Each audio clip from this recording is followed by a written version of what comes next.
Ladies and gentlemen, hello again and welcome back to Don't Worry About the Government.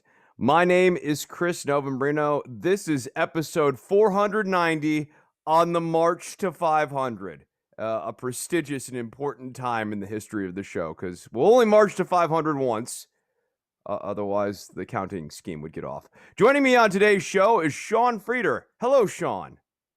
Hey, Chris, good to finally join you here in visual land and glad to be part of the March to 500.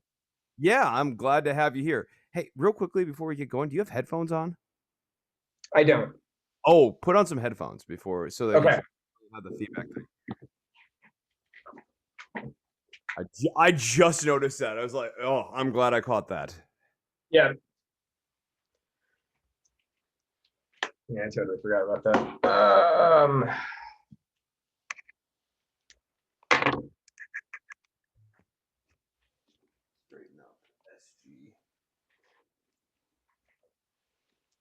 Talk.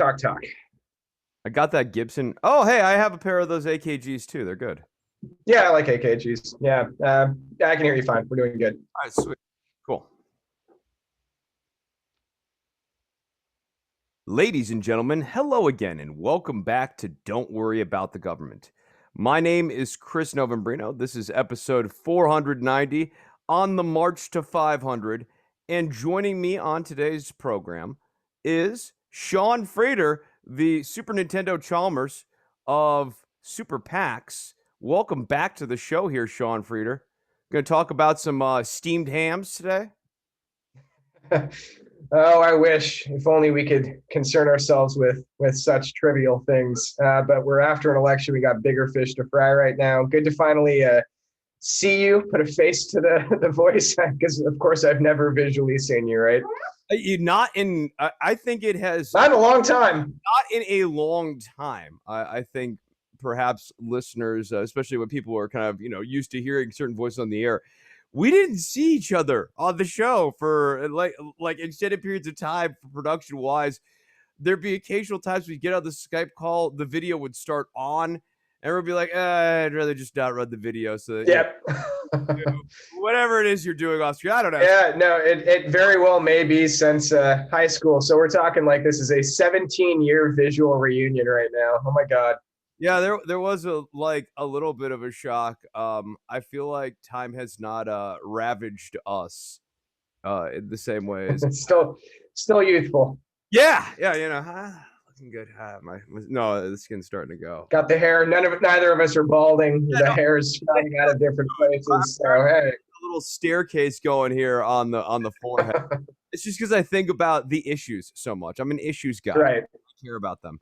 All right, so Sean Frieder, I feel like the first topic we should start with, because it's one that you and I have both been interested in here as we are coming out of the vote tallying part of this, is yet again another massive polling miss.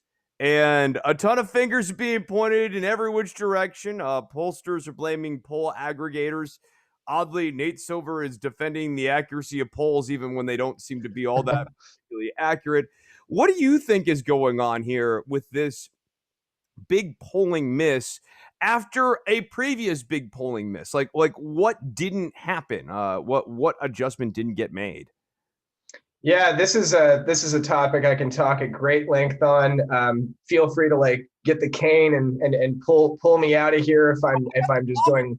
The listeners' coffee, yeah, it's deep, baby. Holy shit! Yeah, well, that is about the size of coffee you'll need for what I have here. So you can run. All right. You're in it for the long haul. All right then.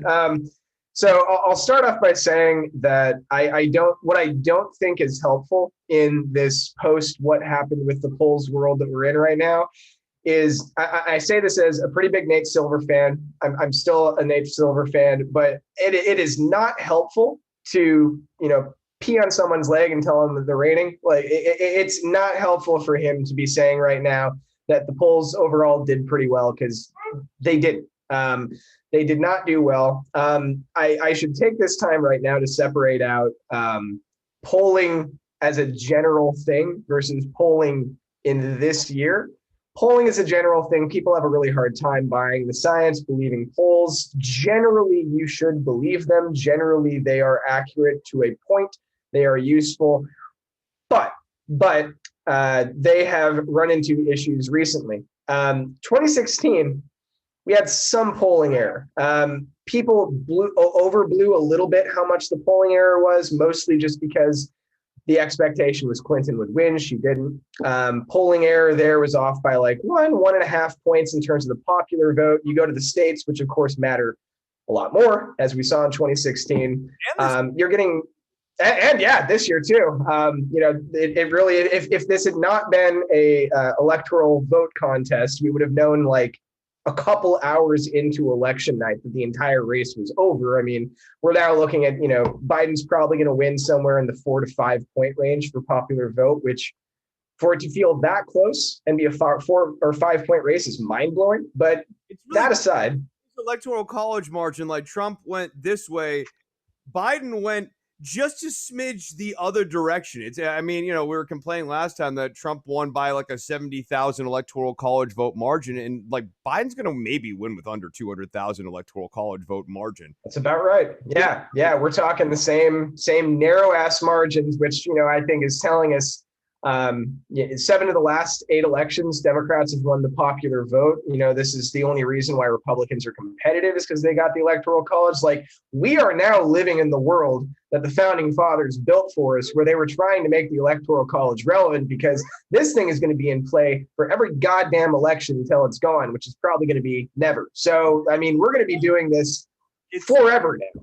Yeah, no, I think one big takeaway for me from this election, in not having Trumpism roundly defeated or whatever, and having that big blowout thing that really kind of gets into the psyche of Republican voters, is they look at this map and go, wow, if it was popular vote, we'd never win. The electoral college is the only thing that's keeping us in the game right now. But continue on about polling and the methodology. Yeah. So, one thing which we'll get to, I'm sure, at some point here, is that the ramifications of that are that we need to do a lot better job figuring out polling at the state level. National level, I mean, if we can figure out how to get that tighter too, awesome. But clearly the emphasis now should be even further in the direction of state level. So 2020 compared to 2016, you might be tempted to say it's about as bad as 2016. It's so much worse. It's significantly worse than 2016. And as someone that's like, I mean, as an academic, as a professor, my research work, I use polling a lot. It's not quite the same difficulty, because I'm not trying to figure out likely voter models. I'm not trying to predict elections. I'm just trying to use survey data. But it's a bit of a personal thing for me to understand what's going on here. And, 2020 is not 2016. It is significantly worse. And that's really important, because pollsters, they're not stupid. They saw what happened in 2016. They saw everyone got mad at them. And they said, shit, what did we do wrong? Let's try and fix that thing and do it before 2020. They had an economic incentive to get this more right than last time. I got asked by a listener, about the polls, and they were very cynical about the polls. And I said with some degree of confidence, look, these are human beings who have career paths that are based on polling. They want to work again in 2022. They want to work again in 2024. They have every financial incentive, and I believe a lot in financial incentives, every financial incentive in the world to be better at this time around than last time around, but they weren't. They were actually exactly worse. Yeah, I mean, every pollster, like, the way that you should really be thinking about the polling universe is, the first thing people blame is, well, there's really good pollsters, there's really bad pollsters, and there's some that are worse than others. But the pollsters at this point, they're all doing remarkably similar things at this point methodologically. There's a pretty good mixture of, cell phones against landlines that most companies do. There's a good mixture of actual live callers versus automated robocall kind of situation that they figured out. There's some that do an online model, but the online models all look fairly similar to each other. So there's not a lot of variety. But if there was one company that figured out something really different and they were much more accurate, I mean, think about how much money that they would be making over the next couple of years. It'd be the only pollster that you'd even think about using. Nate Silver would give them an A+, everyone else like a C-. And then, you would just go, through them as much as anyone possibly could for the next 2 years. So there's tremendous incentive here for them to figure this shit out. And it's not like they were being lazy. They thought they had figured it out. And the one big switch that these pollsters made between 2016 and 2020 was they saw that there was this kind of low information voter, white working class, no college degree, more in rural areas that they were discounting in 2016, that they bumped up in their weighting for 2020. They're thinking it's this person screwed us up, this white no college degree working class voter. Our models were telling us that these people wouldn't turn out. Turns out Trump gets them to turn out. And normally, they don't worry about weighting education too much, because prior to 2016, as much as you might think so, education was not much of a predictor of which person you'd vote for. It was a really weak predictor compared to many of the other variables. So if there was like some sort of imbalance on education and the people that were in their samples, it's not really that big of a deal because it's not going to affect your predictions too much. But 2016 is the first year where big differences in vote choice on education. And those differences have only grown larger since 2016. If you have no college degree, big predictor for Trump at this point, was not a predictor for Romney in 2012, was not a predictor for McCain in 2008, Bush in the 2000 and 2004 election. But now education predicts something. And that's a problem for pollsters because education is a big thing that impacts whether or not you even pick up the phone and you talk to them. So now you've got a group of people that you are trying to contact that you're having a hard time getting that previously wasn't throwing your predictions. Now they are. So they try and model for these people. They weigh up. They say, okay, we think that the low education voters are going to turn out a little bit more now. Great. They make those weighting adjustments. Every pollster makes virtually the same weighting adjustment, and they all say, done. I mean, even myself watching this, my prediction beforehand was, I think that the polling error is going to be maybe about the same size, but now I think it might even go in the other direction because I think that they're so nervous about what happened in 2016 that they're actually going to overcompensate in the other direction. And it's going to be this like, woof, Biden wins by like 10 points instead of 8.5. Clearly, that's not the universe we're living in. It was entirely possible by Biden that the polls were going to be off by 1 to 2% in favor of the Democratic candidates. Yep. And instead they're yet again really off in favor of the Republican candidate. And the reason this matters, just kind of like reframe the conversation, kind of reset it real quickly. Why this matters is if you're looking at national polls, and you're looking at the popular vote and the Democrats, and especially like kind of like the Democratic establishment narrative is very focused on that to give Biden as big of a mandate narrative as possible. You get one sense of the scope of Biden's victory. But if you actually pull it back to this electoral college map thing and this polling thing, everything's a lot more tenuous because it's like the Democrats don't know how they're doing in these key states that are the difference between feast and famine. Yeah. Yeah, it's a huge problem. One thing I've heard people talking about over the last week or so since then is like we really need to put a lot more polls into states rather than national polling, which, I mean, that's great. And yes, and I think that there's particular states where we still really need to ramp that up. But one problem is that was the other thing that pollsters did adjust from 2016 to 2020 is if you look at the number of polls in the states they really missed, like Wisconsin and Michigan and Pennsylvania, they're way up this year. But the problem is that the more polls you get is not necessarily going to dig yourself out of a problem if every single pollster thinks that they've arrived at the same solution to the same problem and they all happen to be wrong about what that solution is. I'm a little bit of background in terms of the polling error this year. We're not done tabulating votes, so we don't know exactly what it looks like, but probably popular vote, we're looking at maybe a 4-point error, which is awful. That's a huge error. 5 points would be apocalyptic, but 4 points is very, very bad. And then in some of the states, you have a couple states that fared pretty well. Arizona, Georgia, they got pretty close to their mark, and they picked up in the polling on a couple states that did interestingly end up being big, important swing states. So there's something they're doing right there. It's not systematically failing everywhere. But then you look in states like Florida, Wisconsin, Michigan, and damn, the polling is off. Wisconsin, it's off by 7 points. Florida, it's off by 6. Yeah. Michigan, it's off by close to 6. Because Florida has a much larger field of votes too. So when you're off by 6% in Florida, that's like literally hundreds of thousands of people. Like that is a fundamental myth Yeah, of way off there. yeah. Yeah, so I mean, there's clearly some like regional effects.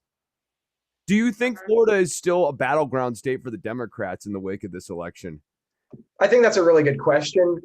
It's feeling as a new Floridian. I just moved here a few months ago. I desperately would like to think of it as a purple state.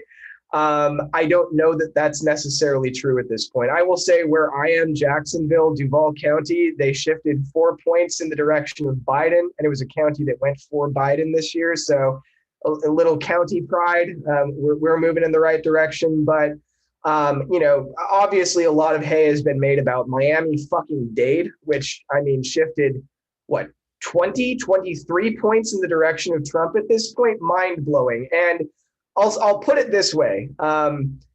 If Cubans can be put that easily in Republicans' column from this point forward, Florida is no longer a purple state, if that's true. I don't necessarily accept that condition. I don't also necessarily know what to conclude from the shift in Cuban voting because, if you track what happened with Cubans, Republicans did the smart advertising move of one, really doing a good ground game in Miami-Dade. They're there knocking on doors, talking to people, and two, advertising on Cuban radio constantly, talking about socialism and linking it to Biden. But I don't necessarily know what you do with that. I mean, one view of this is like the party should be really fucking careful about moving towards anything resembling socialism because they can be, this easily misled. But at the same time, if you're able to convince this community that Biden is the vanguard for socialism, then you're going to be able to convince them that goddamn anyone is the vanguard for socialism. So what's the point? Why not just go full Bernie Sanders and just take the loss there and take some W's in some other places? Pete Buttigieg was right during the primaries when he said it sort of makes no sense to get super obsessed with the socialism label because they're going to label people socialist regardless. This goes all the way back to the first time Marco Rubio ran as a Tea Party guy. And he was doing the socialism stuff against Barack Obama. Like that this is their Nancy Pelosi button. This is their Hillary Clinton button. This is just what they're going to be doing for the next 25, 30 years. And it more or less does not matter how far right the candidate is in the Democratic Party. They're all I mean, that's my interpretation. I agree. I think that, does it demonstrate that like there are clear penalties to pay for the Democrats branding themselves more in the direction of socialist? Yeah, it does. But like it tells me very little about the strategy because it just tells me that the Republican Party is extremely good at convincing people that absolutely anyone is socialist, regardless of whether or not that's actually true. And if that's the universe we're living in, then I kind of feel like the party either needs to cut its losses or rather than like worry about the actual socialist status of the candidates, figure out different ways to deflect, to message, to reframe those kinds of things. I mean, I just don't see the point of like, you run Bernie Sanders and you lose Cubans in Miami-Dade by like 23 instead of 21 points. I mean, what the hell is the point of that? Yeah, and if Florida's already drifting out of reach, how much more obsessing over Cubans in Miami-Dade is really worth doing? Also because, it's the Cubans are not monolithic even within their own group. I mean, if you look at younger Cubans, they don't give a shit about this. Like the socialism angle, the Castro angle means goddamn nothing to them. So, I mean, like the answer for a lot of Democrats' problems is, one strategy is just wait for people to no longer live. Like, just wait for people to not be part of the voting population. And then you'll have a really nice group of people that you can advertise pretty directly to. But older Cubans, you're not going to win them over. You're just not. I'm surprised that Clinton was even able to do as well with them as she could. I think part of the Republican strategy this time was clearly not talking a lot about the wall and immigration and Latinos, and that helped them with their numbers there for sure.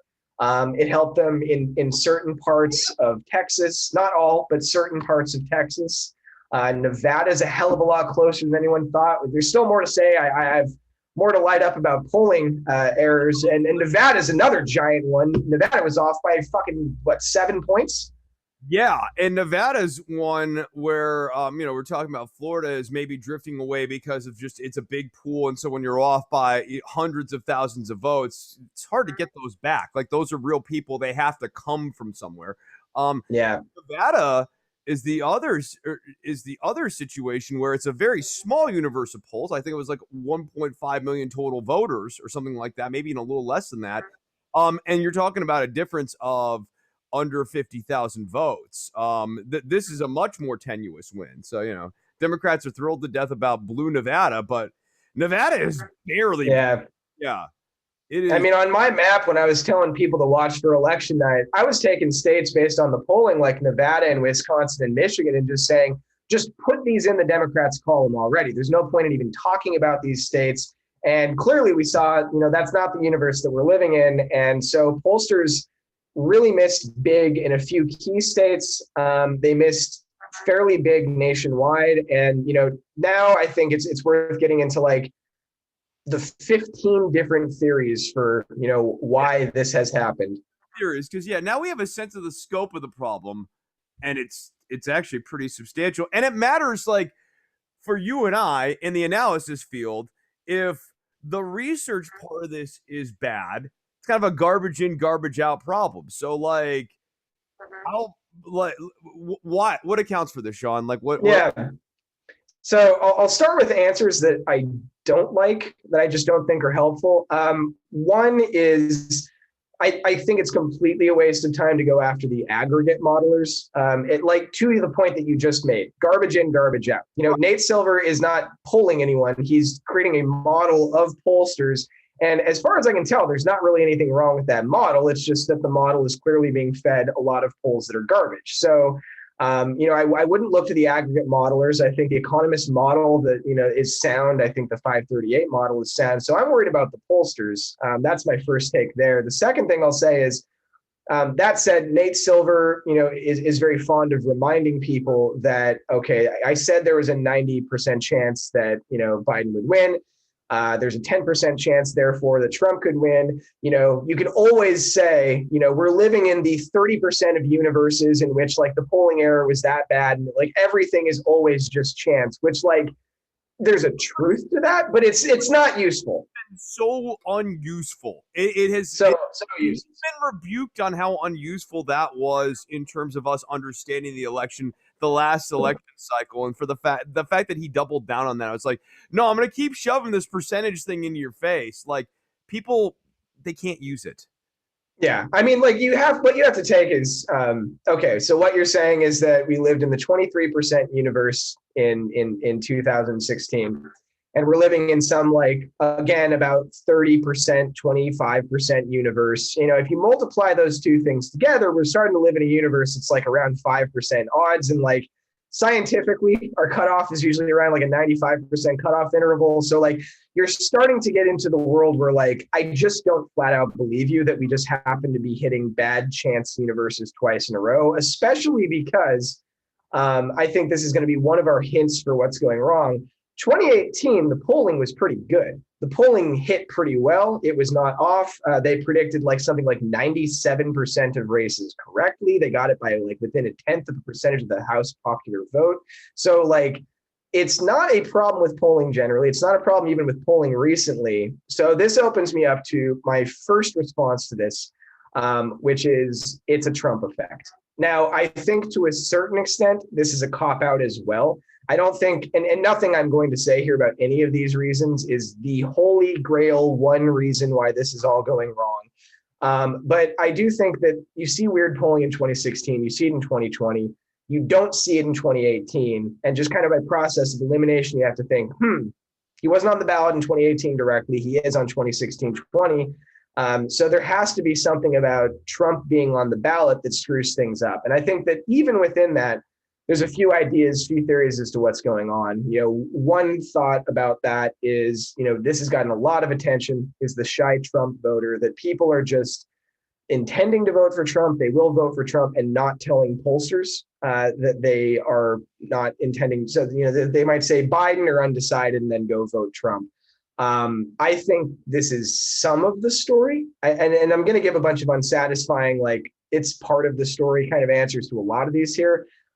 It's part of the answer. I think it's part of the answer. There's a very high number of undecided people, and it just became, especially as the election wore on, increasingly implausible that you could have no opinion between Donald Trump's performance just over the last 4 years in and of itself, and Yeah. also Joe Biden. And if you were looking at the approve disapprove thing, you'd see a little gap between his approval and his support. And so it does lead you to believe that there is, in fact, some degree of shy trumping going on there. Yeah. I mean, I think no doubt there's at least a little bit of it. In the past, there's been some thoughts that, if we're talking about like black and white candidates, that like race and social desirability bias, what's been referred to as the Bradley effect exactly in the past. Academics have soured on that in terms of the evidence for that in recent years. But I do think that social desirability bias is a very real thing in polling. And there's got to be something happening with at least some Trump voters not being willing to express that. Some people have also mentioned that there have actually been like direct attempts online where like groups of people are like specifically discussing, like, if a pollster ever calls me, I'm going to tell them I'm voting for Biden because I want to fuck with them. I want them to like think everything's fine until it's not, just like 2016.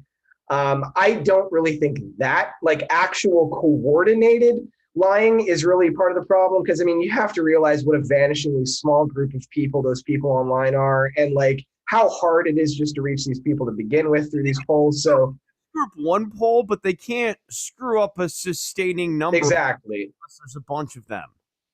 Yeah, this would be the reason for like why like one poll was off by like, and this is true, one poll had like Wisconsin like plus 17 Biden like a couple days before the like one never been that's on. just that's just garbage. And like, that you might explain pure garbage away with that kind of weirdness of like some court, but even there, I just don't find that terribly compelling. So the one problem though with the shy Trump theory is that you look at down ballot races that don't involve Trump, Democrats struggled there just as much. And you would think that the Trump name not having to come off your lips, that would at least make some difference.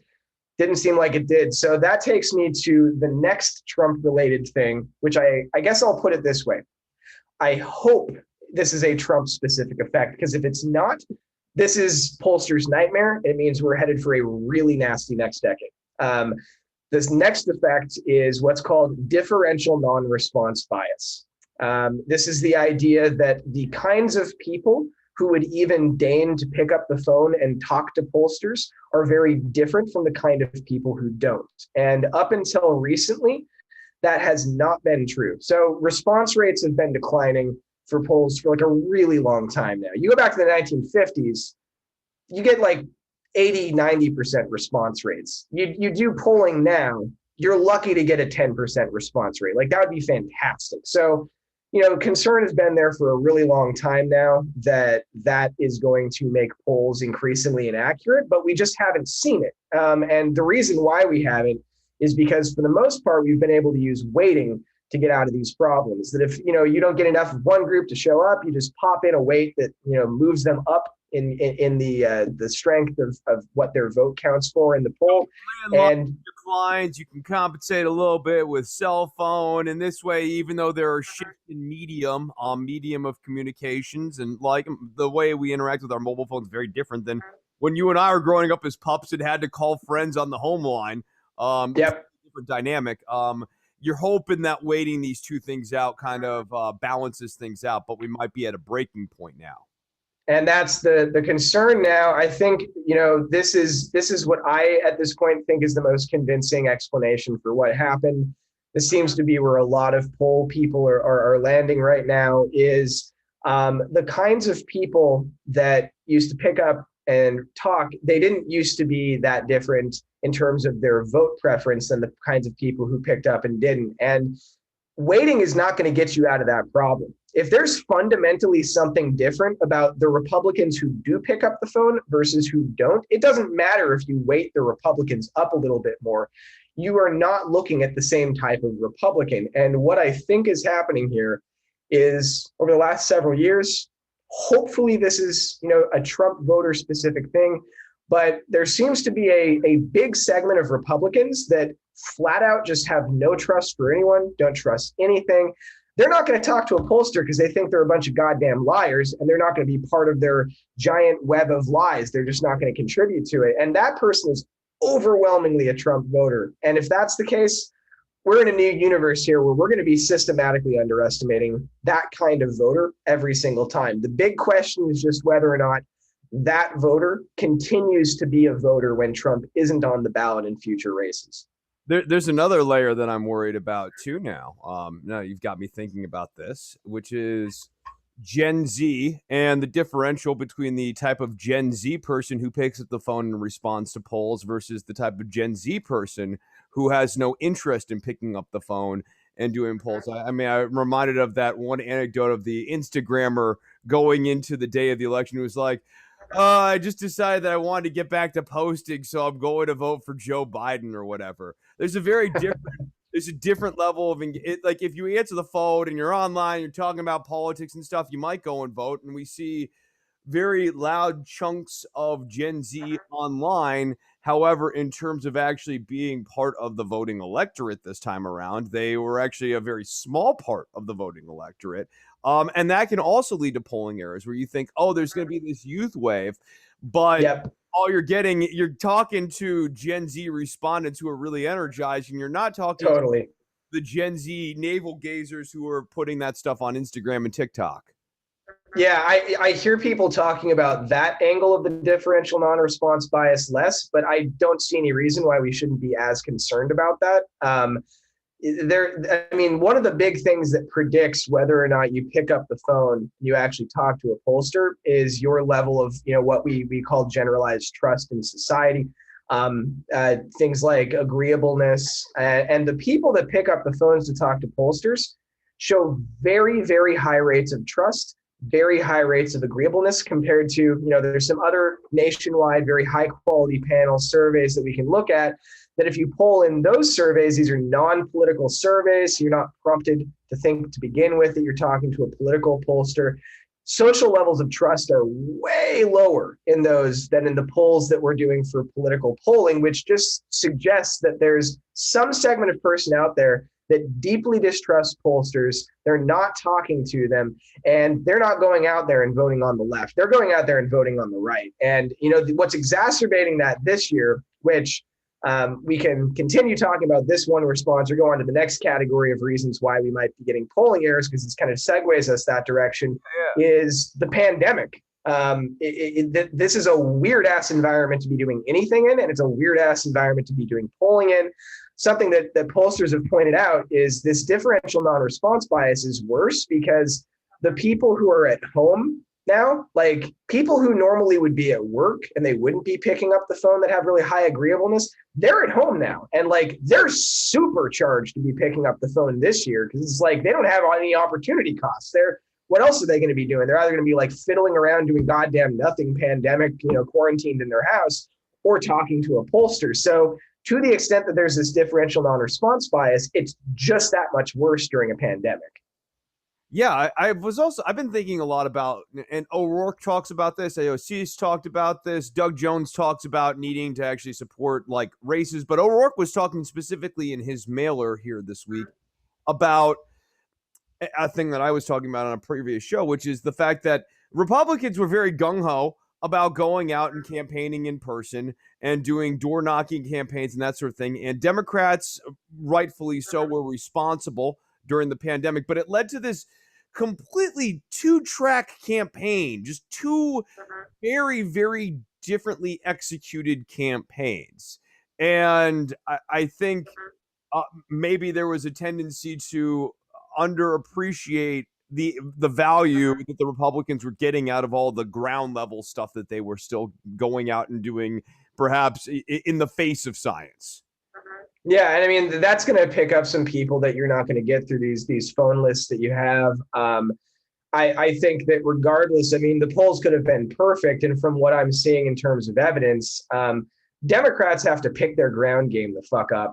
Republicans have been winning at the state and local levels at this just by leaps and bounds for the longest time now. Obama. Yeah, no, this is not new to the Democrats. This has been going on since Obama was the leader of the party. The Democrats just have Yeah. absolutely no state and local game, and they're really starting to pay a price for it now. Yeah, and I thought maybe this year would be different. This year is important that it would be different because picking up state legislatures in 2020, we're talking about the census, we're talking about redistricting, gerrymandering for the next decade. The lack of pickups there, real big problem for the Democrats for the next decade. So that's are controlled by the Democrats, whereas 37% of the state houses are controlled by the Republicans. I mean, so the Republicans this next round of redistricting are going to get to have a massive say over the House, which is only going to further increase the disproportionality issues in the House of Representatives, where the Democrats need to win massive swaths of the population to win a majority. yeah. I mean, now we have two big anti-majoritarian triggers that are stuck in our institutions that we're not going to get rid of, and they're both activated now, and they're really big. And that one is gerrymandering, and like that, you can think of that if you want to use like a golf metaphor, like it's a 3-point handicap. The Democrats have got to do 3 points better than neutral, than 50% on a House ballot in order to win majority of the House because of gerrymandering. And with the Electoral College, you can think of it the same thing now. I would say it's actually, I was thinking that 3 points was the boundary. I would say you're still in danger at this point at 4 points. So those are two, like, to have a 3 and a 4 point handicap for the House and presidency, respectively. I mean, that is terrifying for Democrats. That is just awful. And it's neither of those things are going away. The Electoral College, you're not going to do anything about that. But the House, you could do better with a better ground game at the state and local level. And Democrats just not capitalized on that. No, they don't even really make it enough of a talking point. I mean, you have to just think based off of everything you know about the Republican temperament. If this sort of inequity existed for Republicans, they would never stop talking about it.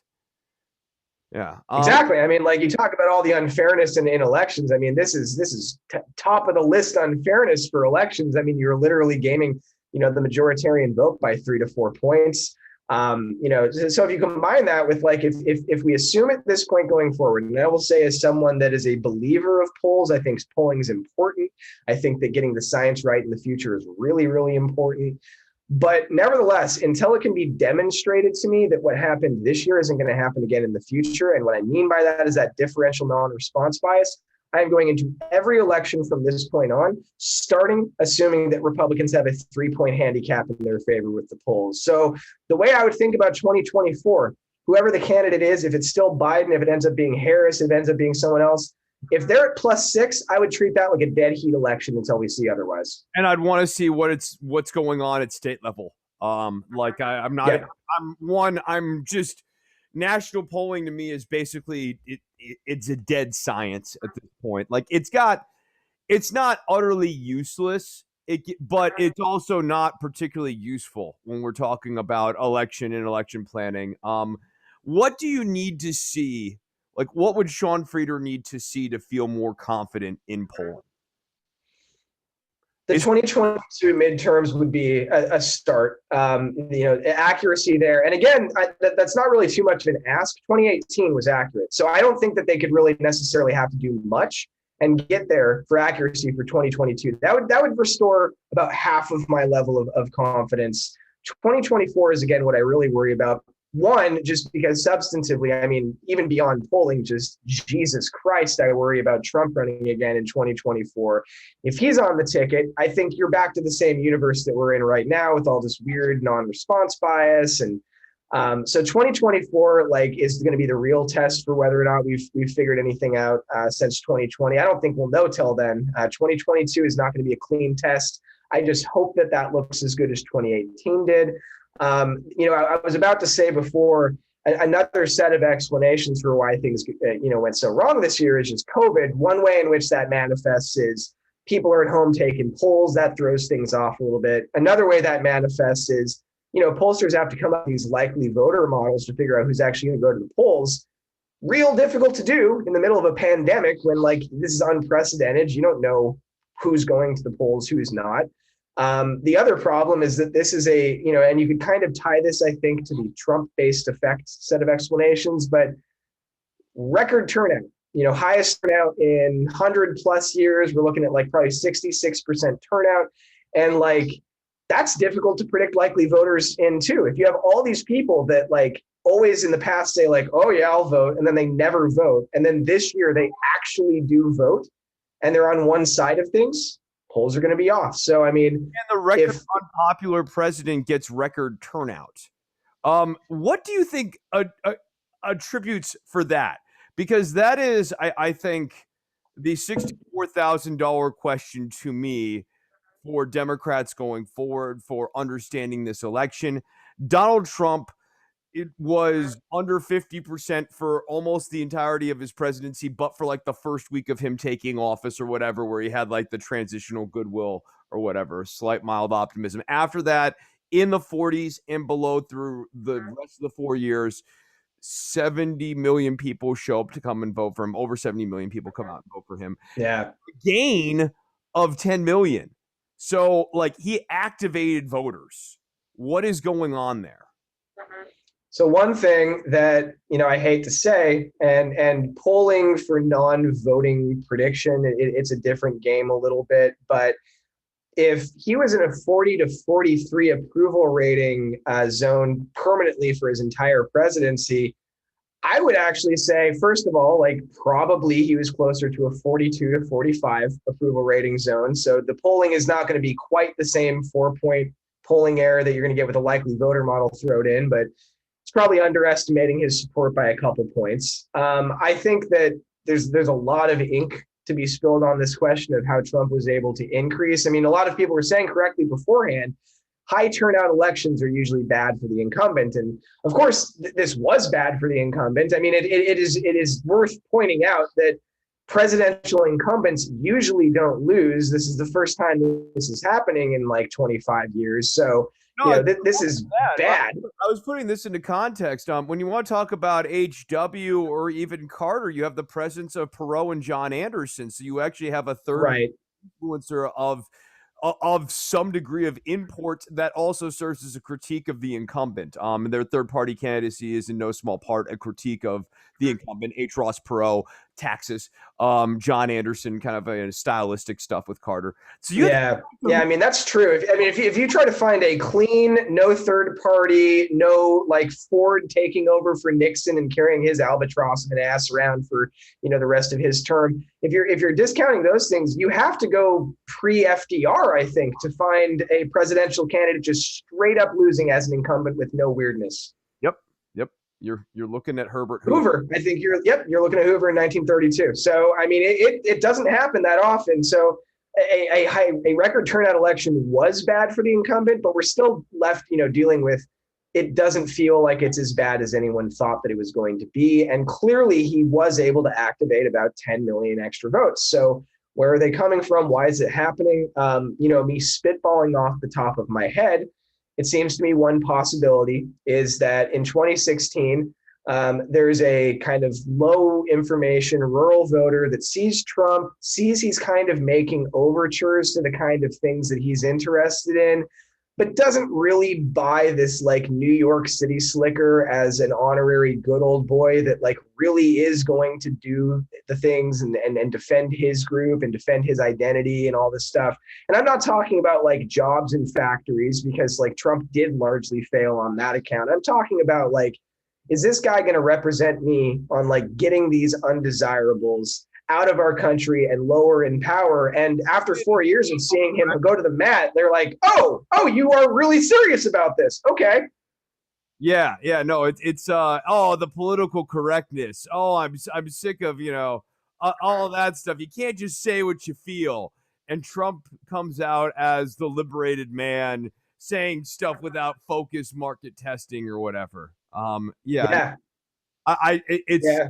scary that picks up 10 million votes, and that like what was holding back the Republicans was the decorum of Mitt Romney, and what was holding back the Republicans was the magnanimity of John McCain in defeat towards Barack Obama. That like Yeah. them from having greater energy was like, no, you just need more fuck you, man. Just flip them the bird. Clearly, yeah. And I mean, it's horrifying to have learned this, but I think what we should think going forward is, I don't like the silent majority rhetoric because they are not the majority. Like, this is a large group of people, but they are still outweighed by not necessarily like good, upstanding, smart Americans. They're just outweighed by people that are not that virulently racist and horrible. So they're not the silent majority. But the way I'd like to think about him is what we just discovered is that we thought that the Republican Party was about to go lights out, and it turns out they have a backup generator in their closet. That's what we've got here. It's like this is going to extend their lifeline to a certain extent. Like, I think that if they, and we can talk about this later of like what the Republican strategy is going forward now, but if they double down and they really try to like appeal to this new group of people that are coming out and voting, and they go full Trump Republican Party, the Republican Party is probably viable for another like 5 to 15 years longer than I thought they were. But at the same time, it means that, like, a heroin addict, they're going to collapse 3 times as bad on the other end of things. So, they have a game to play here about how much they want to live in the short term versus the long term. But they are tapping into a group of people that are really awful, that apparently have not voted in the past because there was no one sufficiently awful on the ticket to vote for. Now here they are. So I don't know what happens from this point forward. Yeah, and they won, and all the prognostication of the eggheads like you and me saying that like this was an absolutely doomed strategy that was going to lead to record defeat led to narrow defeat. But in the Republican version of events, the victim Donnie narrative, he probably would have won but for COVID-19. And Yep.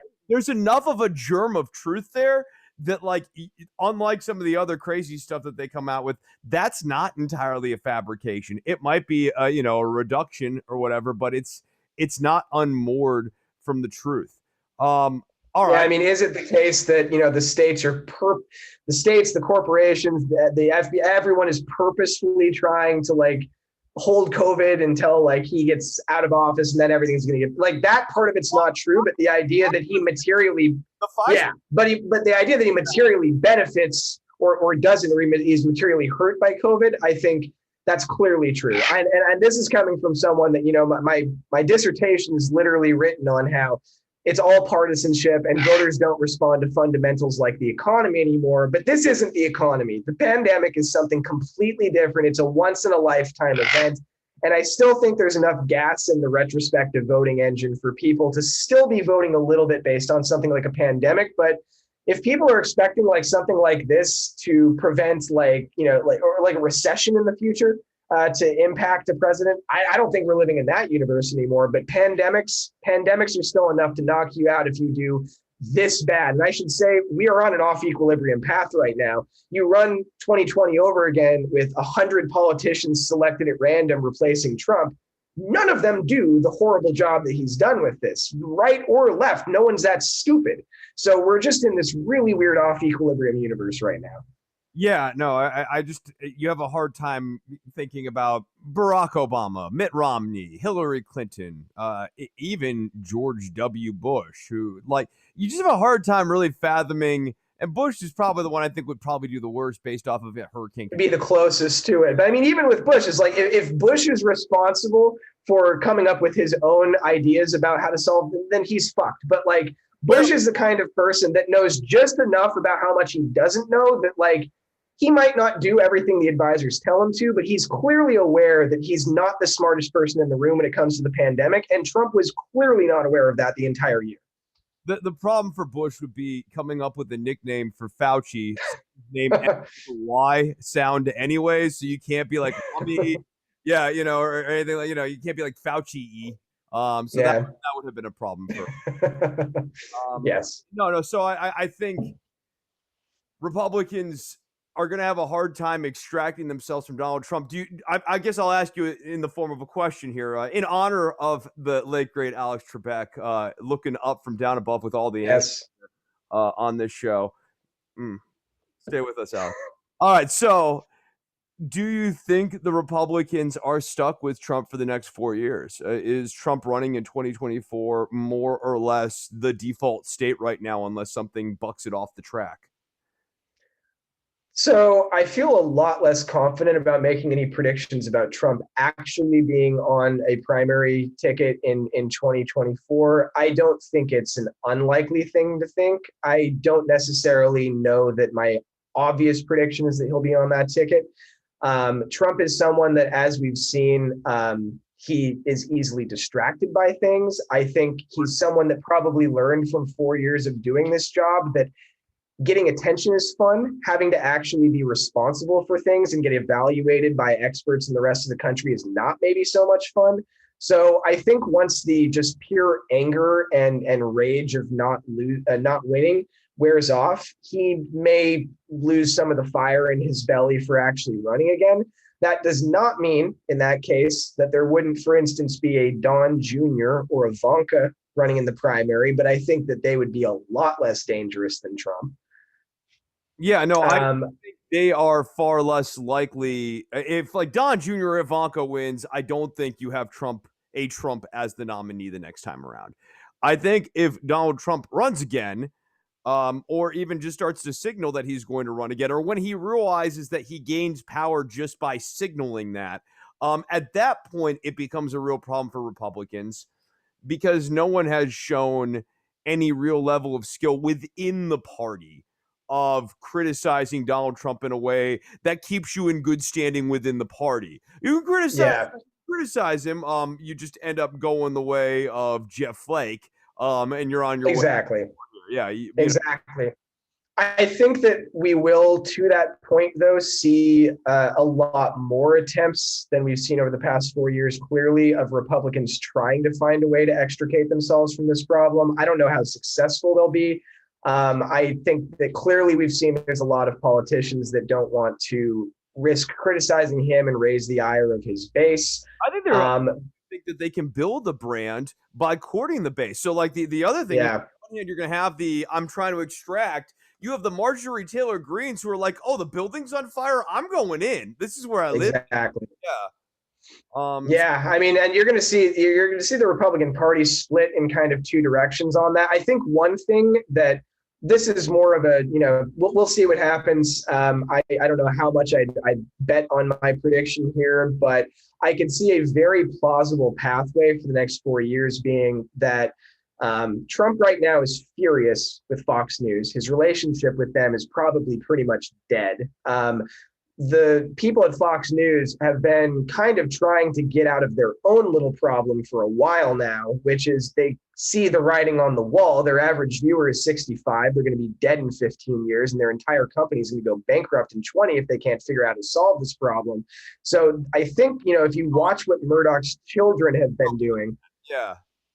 Sorry. if No. you watch what Murdoch's children have been doing, they've been trying to get some of the serial sexual abusers out of Fox News and try to clamp down on some of the worst excesses of Fox because they know the universe that they're living in. They know that they're going to inherit, the Fox News. It's going to have to be at least somewhat more of a moderate conservative news organization. So I could see right now that the people working at Fox News just see the writing on the wall. And over the next few months, maybe a couple years, they just give up on the idea of trying to be the crazy Trump, OAN, Newsmax kind of organization. And they might seriously try and pull rank and maybe move in the direction of being more establishment Republican, being less Trump oriented, and letting him take, my personal guess is I think that within the next 2 years, probably sooner than later, he's going to purchase either Newsmax or OAN, and he's going to rebrand it as a Trump news organization. He's going to be their central competition, and that's going to force them to be more moderate. And if you have Fox News be more moderate, that's going to force the Republican Party to no longer think of it as just it's all on one side. You're going to have people taking sides left and right, literally. Splitting between the networks here too. Different Yeah. candidates, different members of the party will go on one network, and there'll be people who are Fox Republicans versus people who are OAN Republicans. I think you're dead on. In terms of OAN, to add a little bit more evidentiary support to that, Don Jr. was actually in talks earlier this year for having, I want to say at least being a purchasing partner, having some level of partnership with OAN. Yeah. And we can go all the way back to the 2016 election when they thought they were going to lose, and they were already shadow launching Trump TV. I think Yeah. this is about building up an alternative conservative media, and a lot of like Trump's having OAN in the White House is to build up their brand so that when he takes over that brand, he's got more of an asset there. So he's essentially using the White House to get them into the White House. Totally. So eventually, when he takes it over, he's already got a seat in the White House. Yeah, that's a great point. I think that's exactly right. And so I think for that reason, I mean, from the media perspective, the Republican Party is not going to be done with Trump. No. Even if he doesn't do any of that, I mean, this is a dude. You think he's going to go and like learn how to paint like George W. Bush, or he's going to like film like a come up with a documentary film company like Obama? This dude is going to be on Twitter like blowing flames for the next 4 years straight. Sean, what if Trump took up acoustic guitar and started making like kind of like a Nick Drake style of recordings, only like with his voice? Please beware. God. I mean, if this all ends with like a Trump sings the musical stylings of Slim Whitman or something like that, like, I mean, that would be the best possible scenario for the United States. But I mean, this is a guy who's going to be on Twitter, and every single day he's going to be criticizing the Biden administration for here's what I would have done if I was in office right now. This is a guy who's going to be he is going to have a list of every single primary candidate running in 2022 and 2024, and he's going to be making picks on every single one of them. And it's going to turn into probably a big fucking nightmare for Republicans trying to win races. That's to me the real question about, is he going to run or not? So you assume that he's going to have a network, a media network of some sort. It's probably OAN. I feel 60 to 70% confident on like him taking over OAN, Newsmax, even kind of tightening up relations with RT America, because there's a talent share that goes on between OAN and RT America, like and Newsmax and RT America. So I could totally see him using that. Oh, Scott Atlas appeared on RT America here the week of the election. Yeah. And then he walked back. I didn't know what RT America was. No, of course he did. Like there's no accident here. This is because they've been building up that media. Bannon, that's his whole wheelhouse. His whole wheelhouse is like conservative media, from building up Breitbart to now trying to build up this other stuff. I'm even bringing in the guy who took over Voice of America. Like, this is all on their brain. And I think the question of whether or not Trump is going to run again or not is entirely contingent on if another Trump run at the presidency is good for the One American News Network brand that he now owns. I think that's totally right. I completely agree with that. Like, this is a guy who I think is going to get really interested in media over the next couple of years. And I think he's going to be interested in anything he does from that point on, first and foremost, as how it affects his media brand rather than, the other way around. And I think the other thing that people I haven't seen talking about too much, but obviously could play a really big role in what happens over the next several years is, his prospects for running a media organization. All of this is dependent on him not being put in jail at some point over the next couple of years. So, the stuff that happens at like the special prosecutor's office in New York, this stuff matters a lot now. Yeah, there's the legal issues that he has, and then you've also got on the other side his health issues. I totally. don't know that he's entirely out of the woods on COVID-19. We know that this has a lot of long-term effects. And yes, over the last year, he's had access to the best doctors in the world. That is coming to an end. January 20th, he will not have the best doctors in the world. He'll have pretty damn good doctors still. But he's not going to have state secrets medical treatments at top of the line government facilities. And oh, by the way, he'll be released, God help him, to his own reconnaissance more. So he'll be able to make decisions about his health. And if he doesn't want to see a doctor like a petulant little child that doesn't want to go to the dentist because it makes my teeth hurt, like, he doesn't have to anymore. When he was, there's a little bit more pressure on him, even from the media and stuff. So, is he still healthy 4 years from now? Who knows? Is he still running around? I mean, the people that, and I don't necessarily, I'm not endorsing this theory, although I think that, there's enough evidence to at least consider the possibility that he is dealing with some actual kind of clinical dementia developing over time. I mean, if that's true, if we accept that premise, and I think, again, that is a big if, but if we do accept that premise, that's a 4 to 5 year, that's a death sentence. I mean, you don't have long to live after you dealing with certain kinds of dementia. So again, I don't necessarily think that's the universe we're in, but if it is, if there's any meat on the bones to those sorts of arguments, whether it's like the micro tremors and the strokes, the unanswered questions about his surprise emergency visit to Walter Reed last year, right. um, we've seen videos with shaky hands and stuff. Obviously the thing with the cup, like I mean, everyone's like, "Oh, you drink water funny." It was kind of weird to make fun of that because, like, what's clearly going on there's something mechanical. Um, Yeah. what is that? Why is that happening? Is that an acute thing, a transient thing? Is that a more long term thing? It one way or another, we'll have an answer over the next 4 to 5 years. And I imagine Yeah, got issues. We'll start to really see them sort of develop out here. I don't think, definitely. yeah. So, I think about that, but yeah. So you're kind of with me, like one way or another, the ghost of Trump just kind of continues to hang over this party. Oh, he's not. Yeah, I mean, he's not going. He's going to be all over the Republican. If they are hoping that they're going to get rid of him, I mean, like, how many people out there, actual experts on the presidency, would look at this guy and say that he's going to do what the other 45 presidents did and just kind of retire quietly? That's not going to happen. No, He's going to be talking 100 tweets a day. yeah, no one's even entertained the idea that for decorum's sake, Donald Trump is just going to go quietly into that good night. And so when you're No, I talking, mean, it's the exact same predictions that people were making. I mean, I remember the way that you look at a panel of experts and they're asked, like, do you think that Trump is going to accept the results of the election? And like, you just kind of laugh because, like, why are you even asking me this question? Like, have you seen this guy for the past his entire life? Like, of course he's not going to accept the results of the election. When he says something like, I like it when it's fair, I need to see if it's going to be fair, what he means is, I like it when I win, and if I don't win, it must be unfair by definition.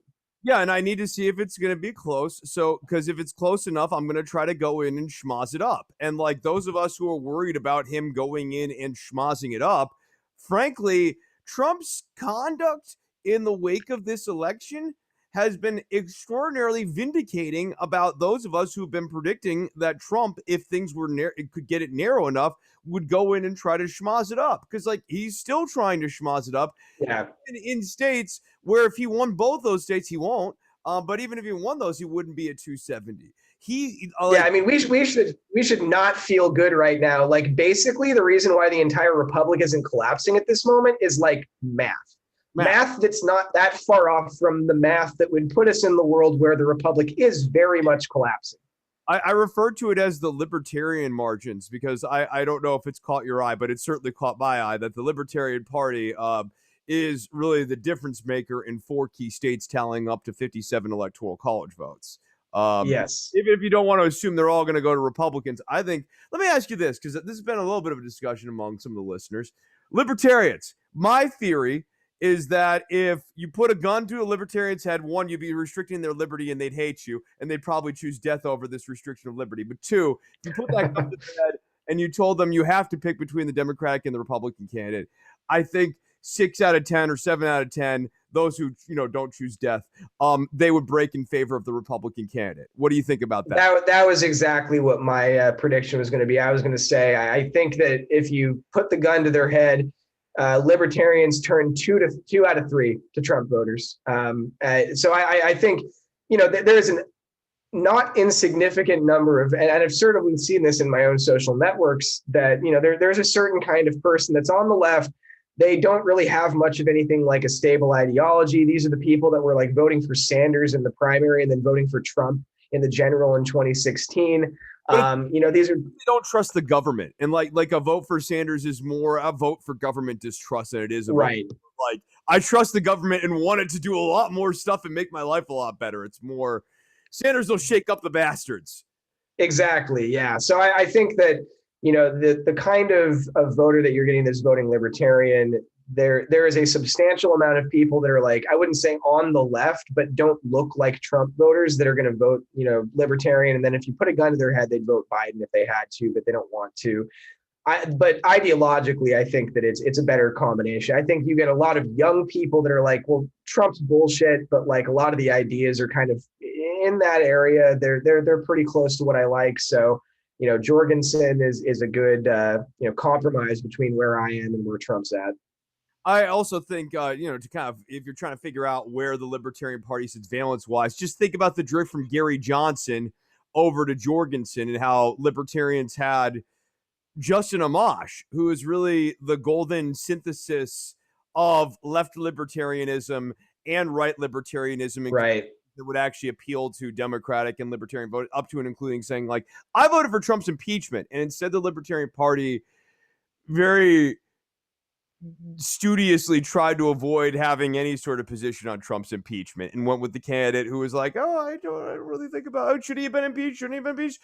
Leave it to Yeah. philosophers." Like, yeah, no, I think that tells you a lot of where the party's at, though, and like where they are on the spectrum, and so who they are. So yeah, to that point, super narrow margins, super narrow margins. Yeah.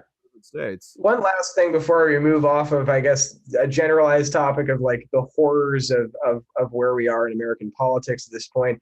I just think it's really important for us to name and shame right now. Like, there are certain people in the pundit sphere and certain elected officials who are currently calling not just for the bullshit, let's humor Trump recount and then it won't work and then everything is going to go on from there. There are people that are calling for state legislatures to seat their own sets of electors.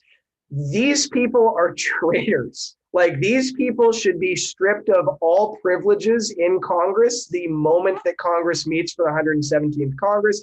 These people should be persona non grata everywhere. I mean, blacklisted the same way we talked about blacklisting communists in the 1950s. What they're doing right now is completely unacceptable. That includes Lindsey Graham. That includes Mark Levin. There's several more people on this list, but I think it's really important for us to maintain this list and like just remind people, like, not fucking okay. So completely over the bounds of not okayness that like even Trump's not talking about seating goddamn separate like shadow electors and like the state legislature. Yeah, I mean, it's fucking great. And Lindsey Graham is saying this shit on live tele. Like, this is someone that in a sane world should be stripped of all of his rights of committee seating, of voting, basically should be kicked out of the Senate at the moment that they convene. That's not going to happen. But there is no place in polite society for people that are taking those positions. They should just be condemned and exiled. This is the real problem. So you and I are now of the age where we remember when Obama took office, and a lot of people, liberals, progressives, as the media might put it, were calling for accountability of the Bush administration for a lot of the war crimes that were done over in Iraq. And there was a belief that the administration was sort of greenlighting a lot of human rights abuses overseas. And those continued. Torture in Guantanamo Bay, for example. This problem has gotten infinitely worse over the last 12 years. So beyond the human rights abuses, which you can see now inside of our own borders at the detention centers down at the border, now you're also seeing things like you're just describing. People, elected officials, calling for more or less a subversion of democratic processes and just basically just stretch the law as far as you can bend it to say, oh, no, this is a legal thing, even when you know that this legal thing is not something that you would ever accept as legitimate on your own end. And Totally, yeah. societal impunity issue, the fact that you can make ridiculous statements, work for horrible people. Sean Spicer can go and work in the administration and then get on Dancing with the Stars, and we can learn to love Sean Spicer again. The fact that we have this walk back process for this political class of people is a huge, huge problem, and it continues to get worse. Like it started off with, and it was bad enough, human rights abuses and war crimes over in Iraq. Now you literally have some of the same people who are defending human rights abuses and war crimes over Iraq, like Mark Levin, Yep. now openly talking about let's just subvert democracy, let's just subvert the democratic processes. And it was funny because like he came out with this whole constitutional argument a week after I put out a commentary where kind of tongue in cheek I was making a constitutional argument about how you could restructure the Supreme Court, and my point was more like, look, Republicans just grab a thing and they just beat on it. And they just they take that section or that paragraph and they use it, they turn it from a tool to a weapon. And they just do it with conviction. That's what's happening right now. And unless and until there is consequence for that, and this is why it is important that the Biden administration and like Biden society, if you will, expurgates the Kayleigh McEnees of the world, the Kelly Yep. Conways of the world, even the Lindsey Graham, the Marjorie Taylor Greene needs to be Yep. like basically shit canned from polite society, not allowed on CNN, not allowed on MSNBC. It's important. These signposts need to be put down because what is happening and what we are seeing in our own eyes in real time over the last 12 to 15 years is a real creep of decency. And it Yeah. happens because for civility's sake, we never hold anyone to account. Yeah, absolutely. I mean, you look at just what you've seen people say in the last several days. Yeah, I thought that the way that the news networks covered Trump during election week, talking about the falsehood of all the polls and fake this, fake that, and all of them cutting away from his press conference. That's the way to handle Lindsey Graham now. That's the way to handle Marjorie Taylor Greene. Like, these people don't meet the basic standards for even getting a voice in the media. You don't cover them, you blacklist them, you exile them. They don't exist anymore as far as I'm concerned. No, yeah, it's especially if from the same people who are going to talk all the time about what about the norms, what about decency, what about civility. Well, if it's a thing that you care about, then you can't give platforms to the uncivil. It Yeah, exactly. really is just as simple as that. Um, I gotta tell you, so I wanted to pivot into this with the Democrats here. We have a lot of the Democratic establishment, the old guard, kind of pointing fingers about. I love this element of the Democratic Party. They're pointing fingers and pointing blame for the win. They get Classic left. Classic left. total Democrat move. Like the Republicans lose, and we are not defeated. We will never lose. No, we did nothing wrong. We got screwed. Democrats win, and they're like trying to figure out like, well, but we were expecting the moon and the stars, and we only got into outer space. How can this? Yeah. And somehow our favorite game on the left is circular firing squad, and we here's our newest opportunity to play it. I mean, and this one's, I mean, like this one really is like a semicircle right now on AOC. It's pretty crazy. So you've got Chuck Schumer, and this is back in 2016, talking about the electoral strategy of the Democrats, and this is quote: "For every blue collar Democrat we lose in Western Pennsylvania, we will pick up two moderate Republicans in the suburbs of Philadelphia, and you can repeat that in Ohio, Illinois, and Wisconsin." Sean, based off of what you've seen so far from the election results these last two cycles, is that happening? That'd be a big fucking no. This is the leadership guy. Like, and then not to be outdone. I mean, because all the time these leadership people, and this is why I wanted to pull these quotes. So these leadership people always like to talk about how AOC and maybe other progressives, but largely AOC, it's the favorite punching bag. She's the one who talks about impractical things, and she's the one who talks in unreasonable ways. But like, you read some of these pull quotes. We'll get to the Joe Manchin one that Steve King cheers on a little bit later on here. But first, I want to talk about Elisa Slotkin. She's often presented with a lot of like fondness in the media. Morning Joe likes Elisa Slotkin, and she says, one thing I'll say about Donald Trump, he doesn't talk down to anybody.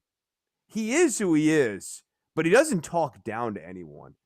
And I think that's because there's a certain voter out there because of that who identifies with him and appreciates him. And if you go on to read that article, that quote's from a Politico article. If you go on to read it, Elise Slotkin is basically dog whistling as loud as I've heard a Democratic member of Congress dog whistle, especially in the year 2020, that the Democratic Party needs to listen to white people and needs to listen to the forgotten man here. Yeah. Yeah.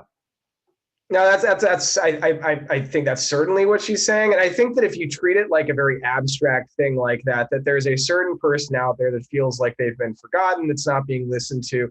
Like, all of that's true, and Trump is speaking to that person. But I mean, you have to put that in context of what the academic research has said about that voter over the past 4 years is, there's this very sympathetic, like, this is this person that's been beaten to shit by the economy and by a million things and drug addiction and the collapse of rural, there's all this stuff. And then there's the but maybe it's just that this person's super fucking racist. And like the academic research on this is overwhelming about which of those two frames we're supposed to take. And ding ding, it's the racist one. Like, I mean, it is not untrue that like white working class people who are struggling are listening to Trump, and they do take his populist message at face value, and they do think he's going to bring them jobs. But like, if you look at what's actually causing the difference in just about every single one of these papers that I've read, it's the racial component. And so if what you're saying is our strategy has to be appealing to that person,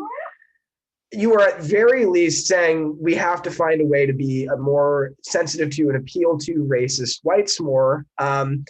I don't necessarily think that is unacceptable as an idea, but like you do have to realize that like 90% of that group you're never going to get, and you have to really micro target that teeny group of people that are mostly just confused. But like that is not where I start my journey for improving the Democratic Party for the next 10 years. Oh yeah, and that math exercise, the other part of that now is okay, so you were talking about like a finite band inside of a tight little universe here, and then you put that in one hand and you've got to weigh that out with all the people you're losing on the Yeah. other hand by micro-targeting.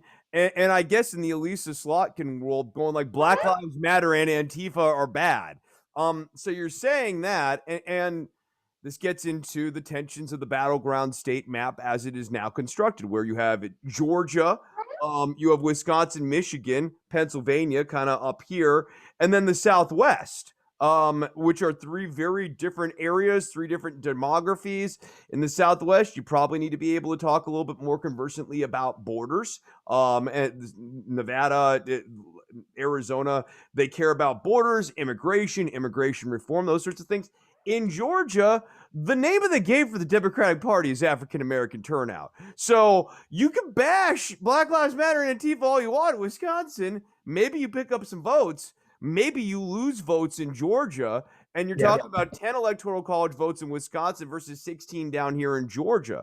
I don't, I mean, beyond the moral impropriety of a Democratic Party member dog whistling in pretty overtly racist terms in the year 2020, I don't think the math is on her side either with this stuff. So Yeah. I think it's wrong on a number of different levels. I mean, I do think that there is some truth. I've seen a lot of sort of hand wringing over the past 10 days or so, trying to figure out what Democrats can do to be more competitive in the next decade. And like, there is an extent to which I do think there is a voter out there. I think that they are overshadowed greatly by the low education racist white voter that we were just talking about. But there is a voter out there that's a rural person that does feel like they are condescended to constantly by city slickers and by Democrats. And like that is a failing of the Democratic Party. That voter should be talked to in a way, should be communicated with in a way that like that basically just expresses like we're not the boogeyman, and we actually don't mean to be going after you. If like, you know, if you're not a racist, you're someone that's just struggling, we're actually quite sympathetic to you, we want to help you. They do have to improve their messaging with that group, and that's a real group that they have to take real seriously. But they have to be really careful the way they talk about in public, the way they're going to be targeting that group of people, because for every one shucks, I just feel left out person, you're talking about four more people that are like, so wait, are you guys going to be racist now? Yeah. So I mean, I think you can address what I call the three C's here, which is college educated, coastal, and city based. And you can not sound like you reek of those three things, which is a huge problem for the Democratic Party, whether we're talking about AOC from the Bronx or we're talking about Nancy Pelosi from San Francisco. Doesn't really, or Joe Biden from Delaware, or Chuck Schumer from New York, Kamala Harris from California. College educated, coastal, city based. I think there is a way for the party to be better on that stuff and not be racist. See Doug Jones. I think there's a way. Yeah. Yeah, there's a way to do this and not lose the support of the college educated, the city, the coastal. In fact, there's a patronizing quality to certain coastal liberals where they might enjoy that charming person from the city who has the touch with the common man out there and Yeah. fly over. So yeah, like a guy like Doug Jones as the soothsayer. Democrats do kind of like the rural soothsayer sort of type. No, Yeah. I think there's a place for that. I think there's a way to do that without compromising liberal values. It just really troubles me that like Elisa Slotkin, it troubles me on a couple of levels. One, like what she's saying is just bad, but two, like she is from one of these districts that is drawn up specifically. We were talking about gerrymandering before. Some of these districts are drawn up specifically to be battleground districts that are hard to hold on to. So, like, it's not like she's some soothsayer, and it's not like, oh, they really screwed the pooch because she was in a competitive race. Her district Yeah. is designed to be competitive. So it's not an accident. Um, Totally. yeah. So, like, when she goes, oh, I just barely won. Yeah. That's the feature. That's exactly how that district was drawn up. Yeah, exactly. Yeah, I mean, like what I would be most interested in achieving over the next like 6 months, because I do think they don't have a lot of time, but they have a little time to get prepared for how we're gonna talk strategy, how we're gonna deal with like differences between the factions within the Democratic Party. But I would consider it a huge victory if the only thing we figure out in the next 6 months is how to prevent the circular firing squad from happening, because I do think that there is a way to frame this problem that Democrats are in that every side would agree. If they really sat down, they'd have to agree, like, look, here's where we're at. It's like, you have to accept that if you look on, let's just make it really uncontroversial, a 30-year timeline, there is some point on that timeline, every single man, woman, child in the Democratic Party would have to agree that you are better off moving over to a turn out the base, go full left, go Bernie Sanders, go in that direction, do all that stuff kind of strategy somewhere on that timeline. I'm not telling you it's 2 years from now. I'm not telling you it's 10 years from now, but at some point we hit point X where everything has to change. So for beginning, can we just acknowledge that this is an actual problem, that we're going to have to change the way that we've done things for decades at some point fairly soon here. From there on, we can argue about the when, the how, everything, but like this is going to have to shift. So we may as well start talking about when and how we do that. This is not the party of Bill Clinton's New Democrats anymore, which is a good thing for any number of different reasons, Epstein. We do need to move on as a party, and become something different. And I also agree with you too. You look at the Electoral College map. And I think this is an illusion that progressives and the left have really kind of gotten seduced by when I was talking about national polling. You look at national polling and go, the country's a lot further along. We're a lot more ready for progress. Why is it taking so damn long? This is hard. And the answer is very simple. Like some of it is structural. Yes, there are Republicans and Democrats in Congress who do not want these changes that we want. But part of it is just simple mathematics at an electoral college map level. Right now, it is really tight. And you have to kind of pick and choose your battles, figure out what changes you want to advance right now in the context of still being able to win, because you can't move the football down the field at all. Like, you can call whatever play you want, but if you don't actually gain yards, it doesn't matter what play you called. Yep. I think some people want to throw a long ball, but it doesn't matter if it does not end up getting completed at the other end. Yeah, I mean, my metaphor in my head, as I want to do, I borrow Seinfeld references a lot. And then there's this Elaine quote where she's talking to Jerry, and she's talking about this guy that she's trying to get to, be closer with her. And she's saying, like, I'm trying to get a squirrel to come over with a nut here.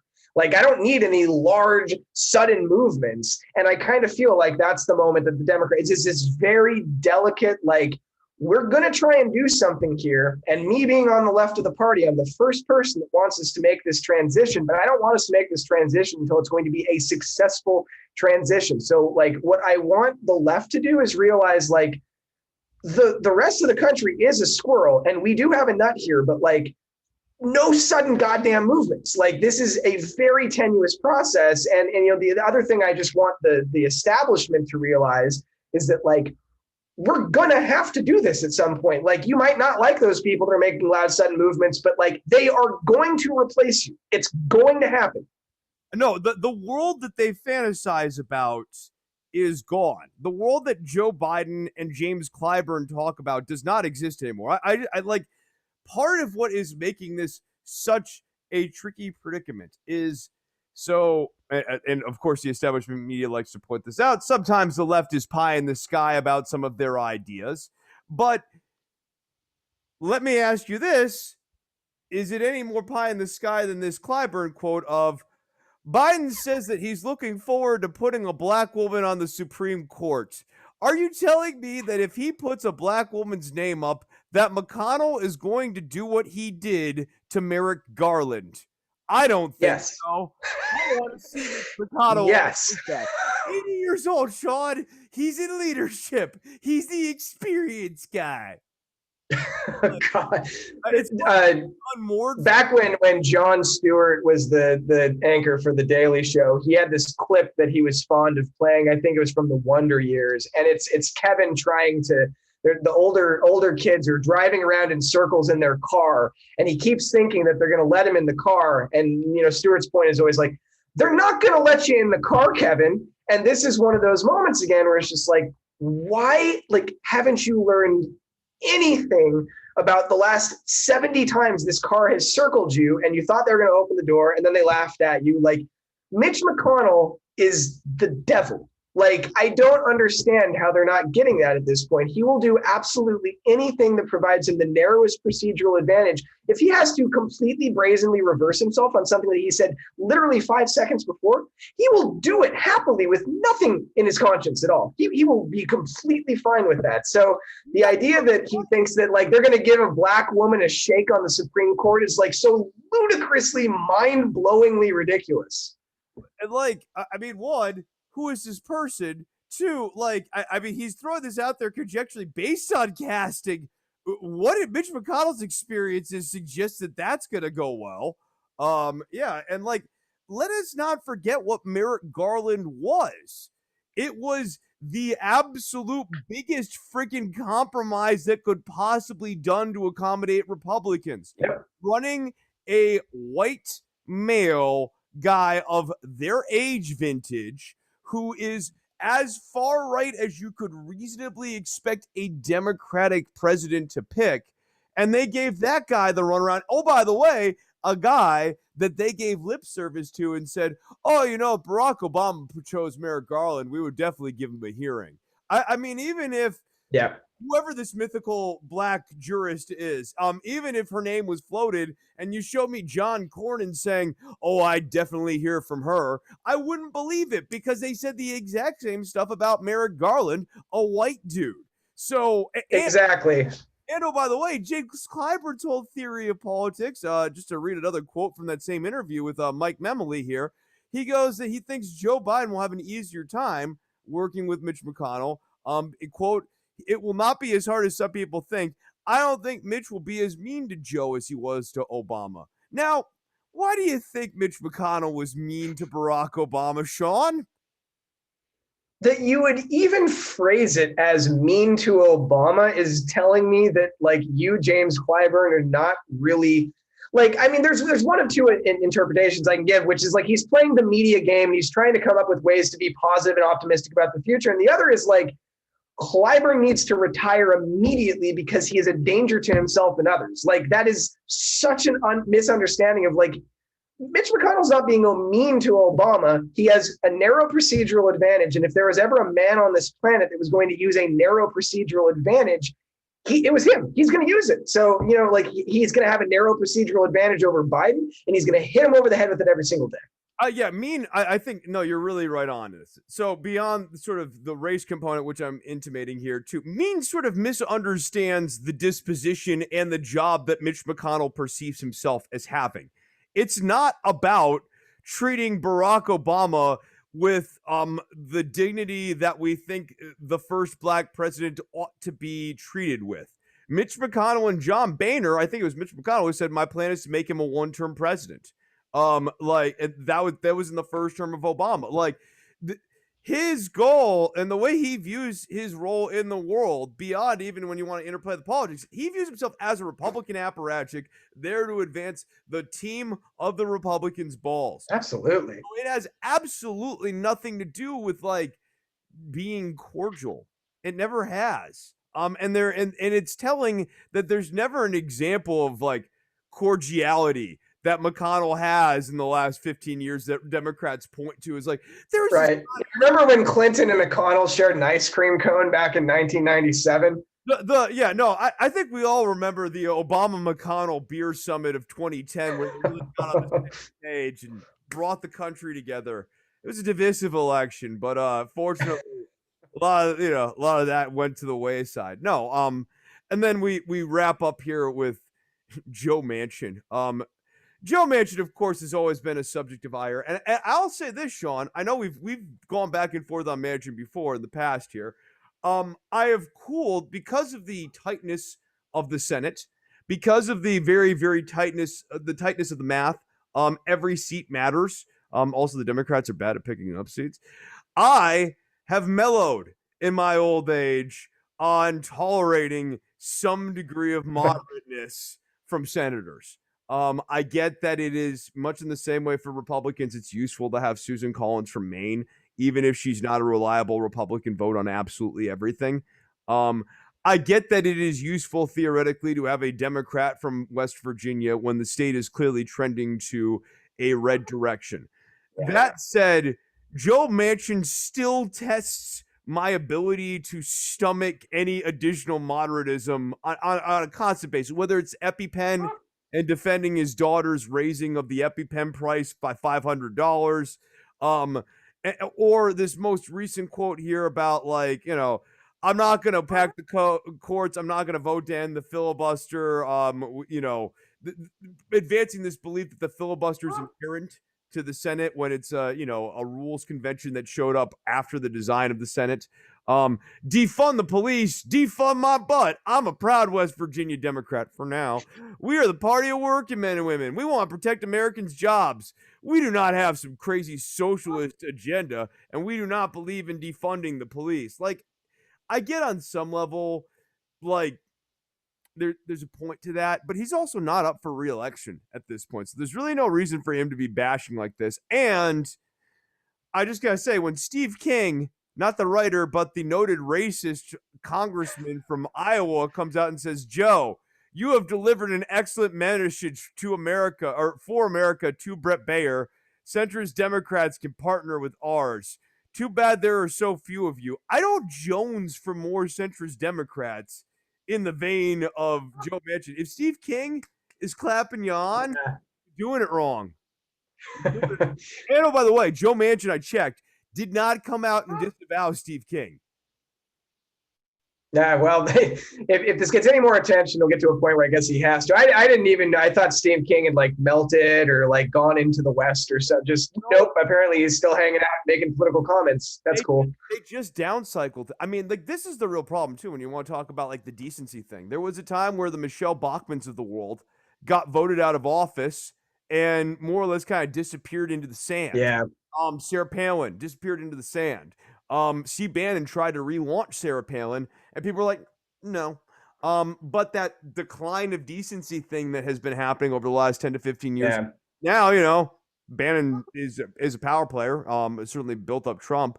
And yeah, someone like Steve King, yeah, they'd like to see you a lot less on the TV. Maybe we're not going to book you as much on Fox, but One American News Network, I'm sure Steve King can get on with. Yeah. Oh, yeah. Yeah, absolutely. I'm gonna you bring up Joe Manchin, so I'm gonna give you the hottest take I'm gonna put on the air today. This is somewhere between a prediction and I guess it's not a prediction, but it's closer to a strategy that I think could work that I would love to see Democrats do, and I'm sure I'll be disappointed. But with Joe Manchin, so this starts with a universe in which Democrats win both Georgia Senate races. That is already a crazy tall ask. So like we're talking about a universe here that probably doesn't exist. But let's say Democrats get to 50 votes. They control the Senate with the razor's edge and Harris's tiebreaker. Here's what I think that the Democrats should do in a situation like that. the cards they've been dealt. There's nothing they can do about it. The first thing that they have to address is they have to address COVID. They have to address the economy. That's clearly their first agenda move. They have to. They have no choice. But I think that fairly early on in the year, Democrats in some form should point out that Puerto Rico just had its referendum 52-48, maybe not mention the closeness of that election, but they just had their referendum. They're ready to become a state. DC has been a state or a collection of citizens without representation for forever. We need to correct this historic injustice and find a way to frame that, because here's what I think about internal Senate politics. I think that Joe Manchin is very gettable on a vote that would expand the Senate to include representatives from PR and DC, because he does not like being this pivotal vote.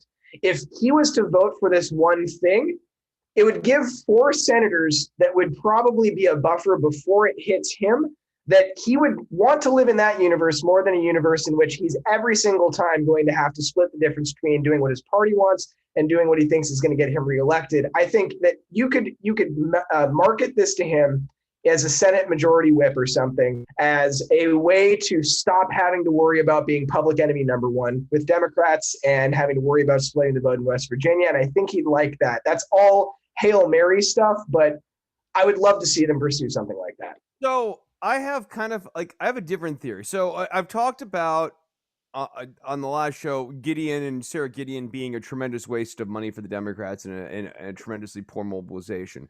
I do think there is something that helped Collins on the margins. This is not what got her the win. It certainly does not account for the terrible polling error in Maine. But I think that people in Maine and people in West Virginia see real benefits in having a senator who's going to be a big power broker in the center like that. And Collins is poised to be a mondo power broker going forward. Could be. Romney poised to be a mondo power broker. Joe Manchin, mondo power broker. And I think you're going to see, like, Manchin's going to like that. And Romney's already just like, Romney is happier than a pig in shit. On this stuff. But yeah, so I'm going to be kind of keeping an eye on that going forward here. All right. I know you got to get bouncing here soon. All right. We need to talk real quickly about Jaime Harrison. Yes, we do. Yeah. So I mentioned James Clyburn. James Clyburn's theory of politics, not exactly heartening. One of the worst things that I could tell so far from James Clyburn, beyond some of his bad prognostication, and also kind of delivering the nomination for Joe Biden here in South Carolina. He was a key in that part. James Clyburn's acolyte, Jaime Harrison, ran for Senate with really no experience against Lindsey Graham, lost by 10 points, raised $107 million. We were joking about on the show here, me and Lindsey, about how it was such a pain in the ass to get this guy's messages to go away. He is poised to become the head of the Democratic National Committee. Some people say that the Democratic National Committee is kind of unimportant. Sean, what's your take on that? Hey, they do party-wide strategy. They control the fundraising. They control a lot of the endorsements.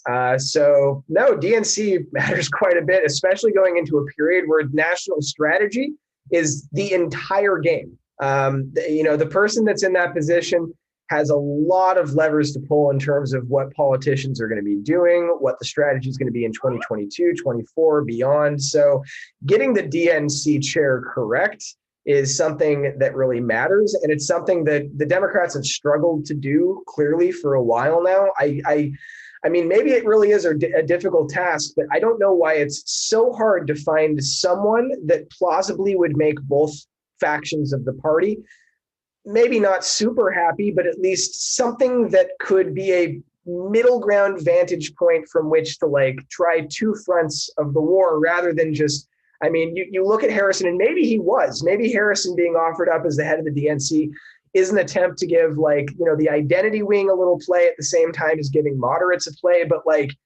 it took me, we talked before the show. I was going to come in, maybe defend Harrison a little bit in terms of what happened in South Carolina, but it took me all of 10 seconds reading Harrison's background on Wikipedia, the organizations that he's been connected to be like, Jesus Christ, as soon as the left figures out who this guy is again, it's going to be everything of the past several years all over again, where the left is not going to trust the DNC. No, I mean, why would you? This guy, his resume is he was the chair of the Democratic Party, so like he is kind of almost definitionally like when you want to talk about a party loyalist or like a machine guy would be someone who works inside of the Democratic Party and actually has like job like party chair. That is all Harrison's ever done. He's never represented anyone.